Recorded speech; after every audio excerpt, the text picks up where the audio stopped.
Sup guys, it's Alex here, and welcome to my 2020 NCAA Tournament bracket predictions. I will be simulating the entire NCAA Tournament, going game by game, posting all 63 games for the NCAA Tournament to my YouTube channel. I'll be doing 5-minute halves, so that way each video is probably going to be around 15 minutes once I get the intro and all the breaks and the action in there.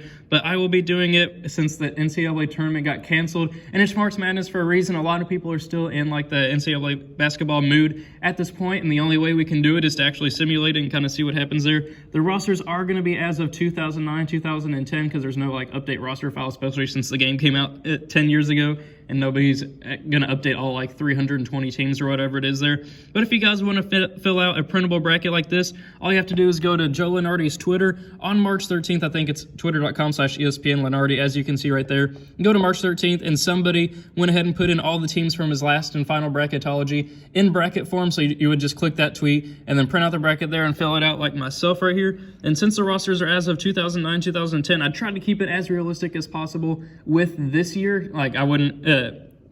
I think like teams maybe like Iowa or something like that, or maybe Creighton as a 2 seed. Obviously, they weren't that good back in 2009, 2010, but I tried to move them as far as I could to keep it realistic with this year's bracketology. And then a team like with Michigan State, they're beating Creighton on that bottom right part of the bracket. That would be an actual prediction I'd have based off of the rosters for the video game simulation. But you never know. There's always going to be upsets in the NCAA Basketball 10. I know in last year's video when I did the NCAA Basketball 10 predicts the 2019 NCAA Tournament, they had 16 seed Fairleigh Dickinson beating number 1 Gonzaga, which was a huge upset. We will see if Gonzaga ends up getting upset in this actual tournament simulation, but I'm really excited to record those videos, and I'll be checking the bracket, and I'll be marking it green and red depending on who ends up winning and stuff with my own predictions and stuff. That'll be really fun to see, and hopefully you guys do the same and follow along and comment and watch all the games and stuff. I know it's going to be a lot. I'm going to be releasing about like 3 to 4 games per day, so that way we can go and get through it all in maybe like 20 days by like the early April and maybe mid-April.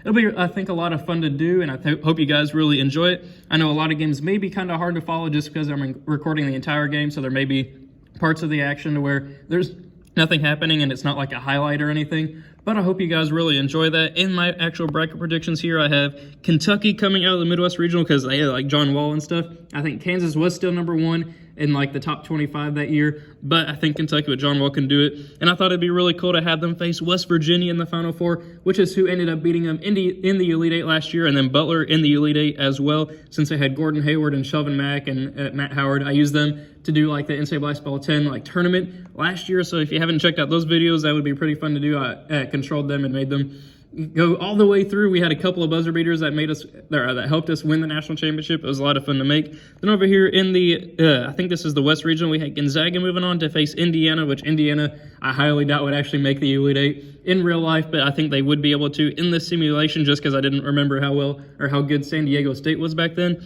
And then over here in the bottom right regional where we had the South, I had Ohio State versus Michigan State as my Elite Eight because Ohio State I think had Evan Turner maybe. I can't remember who exactly they had, but either way, it was really good. And then Michigan State, I think, was like a top 10 team at that point, too. But I think I'm going to have a lot of fun recording it. Hopefully, you guys fill out the bracket and have a lot of fun watching it, too. Thank you guys for watching. I hope you enjoyed it, and I will see you guys in the simulations.